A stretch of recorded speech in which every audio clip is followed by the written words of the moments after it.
ये नया भारत है, दुश्मन देश के घर में घुसकर मारेगा।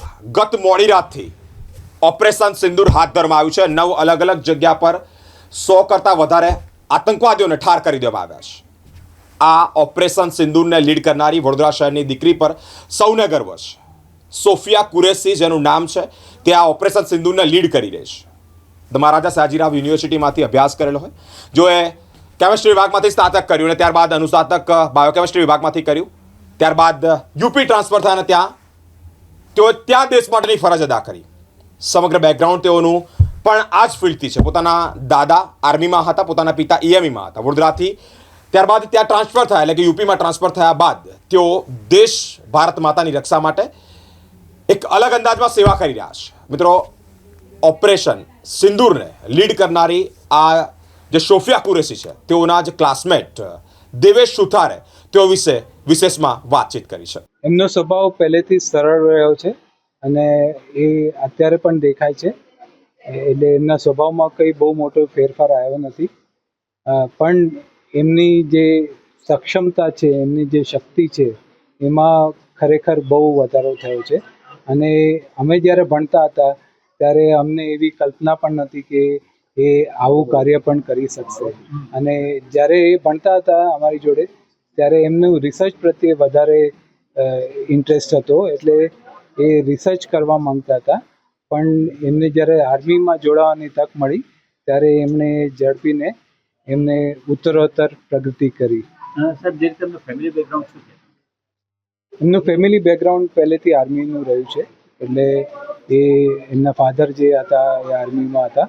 અને પછી એમની પહેલાં તો ઈચ્છા નહોતી મારા ખ્યાલથી, પણ જ્યારે એમને તક મળી ત્યારે એમને કદાચ એમની અંદર રહેલી ઈચ્છા શક્તિ જાગી ઉઠી અને એમણે એ તક ઝડપીને આજે આ મુકામ હાંસલ કર્યો છે। કોલેજમાં ભણતા હતા અને તમારી સાથે કેવી રીતે એમનો સંપર્ક થયો? એ એમએસ યુનિવર્સિટીમાં જ ભણેલા છે, બીએસસી કેમેસ્ટ્રી ભણ્યા હતા અને પછી અમારી જોડે એમએસસીમાં બાયોકેમિસ્ટ્રીમાં અભ્યાસ કર્યો હતો। 2 વર્ષ અમે જોડે રહ્યા હતા અભ્યાસ દરમિયાન, અને પછી એના પછી બી એમણે 1 વર્ષ અહીંયા રિસર્ચ માટે જોડાયા હતા અને પછી ટેમ્પરરી ટીચિંગ તરીકે પણ કામ કર્યું હતું। અને એટલે એ લગભગ યુનિવર્સિટીમાં લગભગ 6 થી 7 વર્ષ સુધી અહીંયા હતા। જે રીતે સ્ટ્રાઇક કરી એમને પહેલા તમને ખબર હતી આ બાબતની કે સ્ટ્રાઇકમાં એ જોડાયેલા છે અને આટલું મોટી અચીવમેન્ટ છે? આ બધી વાત ટોપ સિક્રેટ હોય, એટલે મારા ખ્યાલથી આ કોઈને જ ના ખબર હોય। અને અમને તો બિલકુલ કોઈ જાણ નથી આ વિશે। સાહેબ, અત્યારે કેવી રીતના પ્રાઉડ મુવમેન્ટ કરી રહ્યા છો આપ અને આપની યુનિવર્સિટી બંને? અમે અમારી યુનિવર્સિટી, અમારા ડિપાર્ટમેન્ટના લોકો, અમારા મિત્ર વર્ગ જે 97 બેચના હતા, બધા ખૂબ જ ગર્વ અનુભવીએ છીએ અને અમે ઈચ્છીએ છીએ કે હજુ વધારે સોફિયા આગળ જાય અને હજુ ઊંચું મુકામ હાંસલ કરે। સાહેબ, જે રીતની ક્ષમતા એમને હાંસલ કરી છે, આજે જે બતાવ્યું છે, દેશ દાદ એમને વ્યક્ત કરી છે, એક બાજુ જ્ઞાતિવાદના ચાલતા હોય અને બીજી બાજુ દેશ દાદ વ્યક્ત કરે, શું મેસેજ આપવા માંગે છે સમગ્ર પ્રકરણને આપ કરી એની દ્રષ્ટિએ જુઓ છો? એટલે દેશ સર્વપ્રથમ છે, એ જ સંદેશ મારા ખ્યાલથી મુખ્ય સંદેશ જાય છે એના પરથી, કે કોઈ પણ ધર્મ કે જાતિ પ્રથમ નથી, દેશ પ્રથમ છે। વડોદરા આવશે તો આપ શું કહેશો?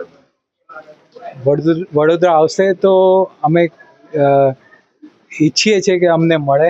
હવે ખબર નહીં ક્યારે આવે ને ક્યારે મળે, પણ અમે ઈચ્છીએ છીએ કે એ મળે અને અમે એને ખૂબ અભિનંદન આપીશું અને અમે એમની જોડે વધારે ને વધારે સમય વિતાવવાનો ટ્રાય કરીશું।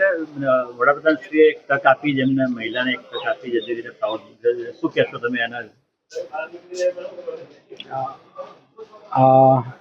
એ વિશે તો હવે મને કંઈ બહુ જાણ નથી। એટલે આપણા દેશના વડાપ્રધાન તો તમને ખ્યાલ છે, એમના મનમાં આવું કોઈ ભેદભાવ છે નહીં, એટલે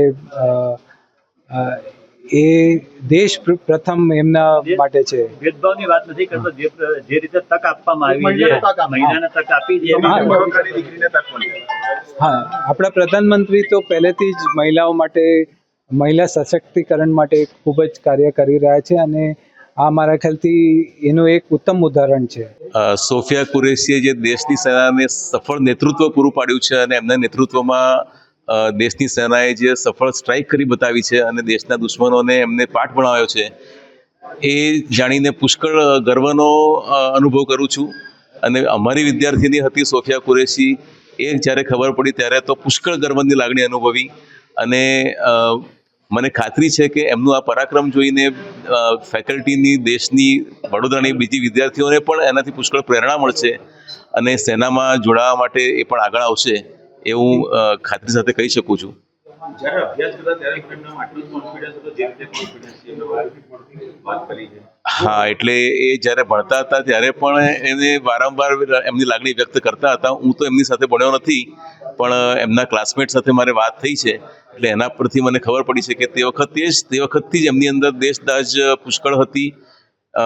એમના કુટુંબની અંદર પણ એ જ વાતાવરણ હતું અને એને લીધે જ જ્યારે રિસર્ચ કરવાની એમની અંદર શક્તિ હતી, એમની અંદર કાબિલિયત હતી, છતાં પણ જ્યારે સેનામાં એમને મોકો મળ્યો ત્યારે એમણે પાછું કોઈ પણ વિચાર કરે છે સેનામાં જોઈન કરી લીધું એમણે, અને ત્યાર પછી પુષ્કળ આગળ વધ્યા છે આજે. અને આપણે બધા જોઈ રહ્યા છે કે કેટલી સફળતાપૂર્વક દેશનું નેતૃત્વ કરી આપી રહ્યા છે. દેશ માટે શું શીખ આપી રહ્યા છે જ્યારે જ્ઞાતિવાદની આ ભાવનાઓ ચાલતી? દેશ માટે એ જ શીખ આપી રહ્યા છે કે ધર્મ કોઈ મહત્વનો નથી. તમે આ ભારતના નાગરિક તરીકે તમે શું અનુભવો છો અને તમે પોતાને ભારતના નાગરિક તરીકે જ પ્રસ્તુત કરો દરેકે દરેક જગ્યાએ, કોઈ પણ ધર્મનો ભેદભાવ રાખ્યા સિવાય. એ આજે એમણે સંદેશો બધાને જ આપ્યો છે. દીકરીઓ પણ પાછળ નથી હોતી, પુરુષોનું જ કામ નથી લશ્કરની અંદર, સ્ત્રીઓ પણ, દીકરીઓ પણ એની અંદર પુષ્કળ લશ્કરની અંદર એટલો સારો ભાગ ભજવી શકે છે, એ એમણે સાબિત કરી બતાવ્યું છે. અને એનાથી દેશની બાકી દીકરીઓને પણ એનાથી પુષ્કળ પ્રેરણા મળશે અને મને ખાતરી છે કે એ વધુને વધુ લોકો સેનામાં જોડાવા માટે આગળ આવશે. વડાપ્રધાન નરેન્દ્ર મોદીજીએ પણ ખાસ આ દીકરીને જ વધારી અને દીકરીને જ મીડિયા સમક્ષ લાવ્યા. આ કેટલી મોટી પ્રાઉડ મુવમેન્ટ છે વડોદરા માટે, કારણ કે ખુદ મોદીજીએ પણ આ દીકરીના વખાણ કર્યા છે. પુષ્કળ કેટલી પ્રાઉડ મોમેન્ટ છે એ તો મારાથી શબ્દોમાં વ્યક્ત કરી શકાય એમ નથી. આખો વડોદરા આપણી દીકરીને કાયમ માટે યાદ રાખશે. અમે ફેકલ્ટી તરીકે પણ એમને કાયમ માટે યાદ રાખીશું. અને મેં જેમ પહેલાં કીધું એ પ્રમાણે જેટલા વૈજ્ઞાનિકો અમારા માટે મહત્વના છે, એટલા જ બીજા ક્ષેત્રોની અંદર પણ જે સફળતાપૂર્વક કામ કરી રહ્યા છે એ પણ અમારા માટે એટલા જ મહત્વના છે. એટલે અમે પુષ્કળ ગર્વની લાગણી અનુભવ્યા છે અમારી વિદ્યાર્થીનીએ જે પરાક્રમ કરી બતાવ્યું છે એના માટે. એમણે બાયોકેમિસ્ટ્રીમાં MSc કર્યું હતું.